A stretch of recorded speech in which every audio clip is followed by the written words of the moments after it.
আইনগতভাবে দায়িত্ব বটে, কিন্তু আমরা অত্যন্ত ব্যথিত এবং লজ্জিত যে খুনি হাসিনার শাসন আমলে আমরা 21 বার হামলার শিকার হয়েছি, কিন্তু একটা হামলারও বিচার হাসিনার আমলে পাই নাই। কিন্তু এই বিপ্লব পরবর্তী স্বাধীন বাংলাদেশে আমরা প্রত্যাশাই রাখি না, আশাই রাখি না যে আমাদের উপরে আক্রমণ হবে, অ্যাটাক হবে, আমরা নির্যাতনের শিকার হব। তারপরেও যেহেতু এরকম একটি সন্ত্রাসী আক্রমণ চালানো হয়েছে আমার উপরে, এই হামলার অতি দ্রুত বিচার হবে এটা আমরা আশা করেছিলাম। কিন্তু এখানেও যে নাটকীয়তা, সরকারের আইন শৃঙ্খলা বাহিনীর যে নীরবতা এবং তাদের যে নানামুখী ষড়যন্ত্রের গন্ধ আমরা বিগত কয়েকদিন ধরে দেখতে পাচ্ছি, তাহলে আজকে আমরা বলতে বাধ্য হচ্ছি যে আওয়ামী লীগের যে কালচার, আওয়ামী লীগের যে সংস্কৃতি ছিল, আর বর্তমানে ডক্টর মোহাম্মদ ইউনূসের সরকারের আমলের এই যে কালচার সংস্কৃতির মধ্যে তফাৎটা কোথায়? 2000 ছাত্র জনতা জীবন দিয়েছে এই কারণে নয় যে ফারুক হাসানের পা আপনারা হামলা চালিয়ে ভেঙে দিবেন, তার কপালে ছুরি দিয়ে আপনারা এখানে 2 ইঞ্চি ক্ষত করবেন, তাকে হত্যার উদ্দেশ্যে তাকে আপনি বা আপনারা হামলা চালাবেন তার উপরে। এই জন্য 2000 ছাত্র জনতা জীবন দেয় নাই। লাখ লাখ ছাত্র জনতা হাসপাতালের বেডে কাতরাচ্ছে, বিভিন্ন জায়গায় কাতরাচ্ছে, এরকম বাংলাদেশ দেখার জন্য নয়। আজকে আমরা ধিক্কার জানাই যে কিভাবে এই খুনিরা 6 ঘন্টার মধ্যে জামিন পায়। 2 জন আক্রমণকারীকে পুলিশ গ্রেফতার করেছিল, তাও আমাদের চাপে। আমরা বারবার পুলিশকে বলেছি যে আমাদের নেতা কর্মীরা বাংলাদেশের সব জায়গা থেকে প্রচন্ড ক্ষুব্ধ, ঢাকার নেতা কর্মীরা ক্ষুব্ধ, তারা আমার সিগন্যাল চাই, আমাদের সিগন্যাল চাই। তারা বারবার বলে ভাই আপনারা সিগন্যাল দেন, এই হামলাকারীরা যে জায়গায় আছে সেখান থেকে তুলে এনে তাদেরকে আমরা যা ইচ্ছা তাই করব। আমরা স্পষ্ট করে বলেছি আইন হাতে তুলে নেওয়া যাবে না।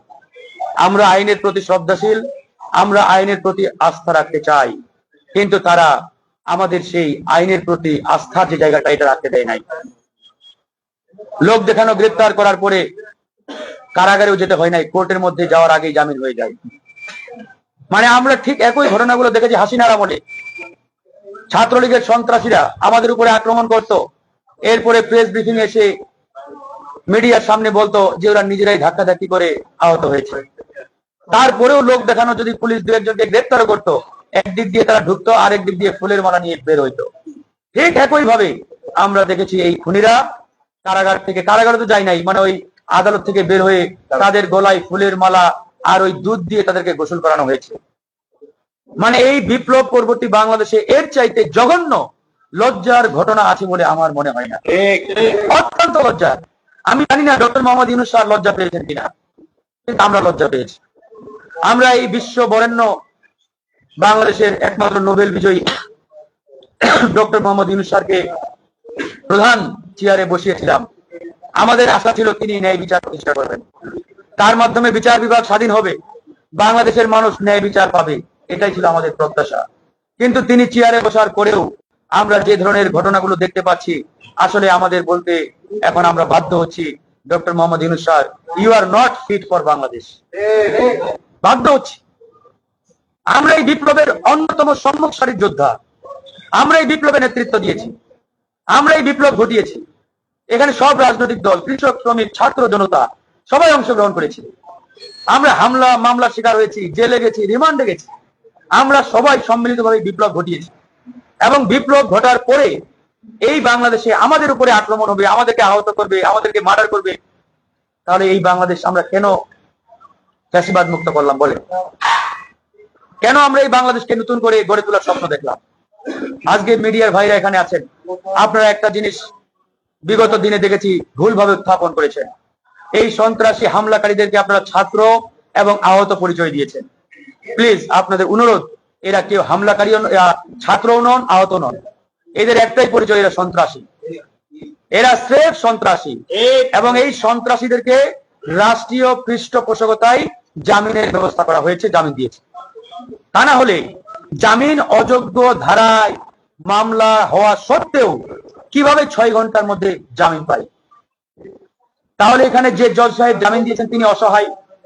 আমরা হাসিনার আমলে শুনেছি এবং বিচারকরাও বলেছেন যে মামলাগুলোর রায় গণভবনে লেখা হতো, গণভবন থেকে মামলার রায় রেখে কোর্টে পাঠানো হতো, জজ সাহেব শুধু এজলাসে উঠে এজলাসে উঠে পড়ে শোনাতেন। সব মামলার রায় গণভবন থেকে আসতো।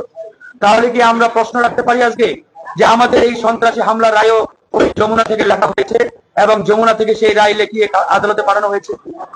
এই প্রশ্ন আমি আজকে সাংবাদিক বন্ধুদের মাধ্যমে আমি জনগণের কাছে রাখতে চাই। আদেশ, এই আদেশটিও তাহলে কি যমুনা থেকে দেওয়া হয়েছে কিনা বা লেখা হয়েছে কিনা, এটি অবশ্যই প্রশ্ন রাখতে হবে। যাই হোক বন্ধুগণ, এই কথাগুলো আপনাদের অবশ্যই স্পষ্ট করে জনগণের সামনে তুলে ধরতে হবে। আমরা পরিষ্কারভাবে একটা কথা বলতে চাই, আজকে গণ অধিকার পরিষদ যে জায়গায় অবস্থান করছে, যে জায়গায় দাঁড়িয়ে আছে, এটি ওই বানের জলে ভেসে আসছে বা খড়কুটার মতো একটা রাজনৈতিক দল গড়ে উঠেছে, বিষয়টি এমন নয়। বিগত ফ্যাসিস্ট সরকারের হামলা, মামলা, জেল, জরিমানা, নির্যাতন সহ্য করে আজকে এই গণ অধিকার পরিষদের দিয়েছি।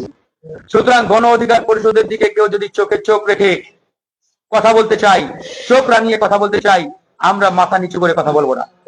প্রয়োজনে গণ অধিকার পরিষদের নেতা কর্মী তার সেই চোখ রাঙানোর চোখ উপরে ফেলতেও দ্বিধাবোধ করবে, কারণ আমাদের রক্তে ওই হাজী শরীয়তুল্লাহ আর শহীদ তিতুমিরের রক্ত প্রবাহমান, কথা একবারই পরিষ্কার।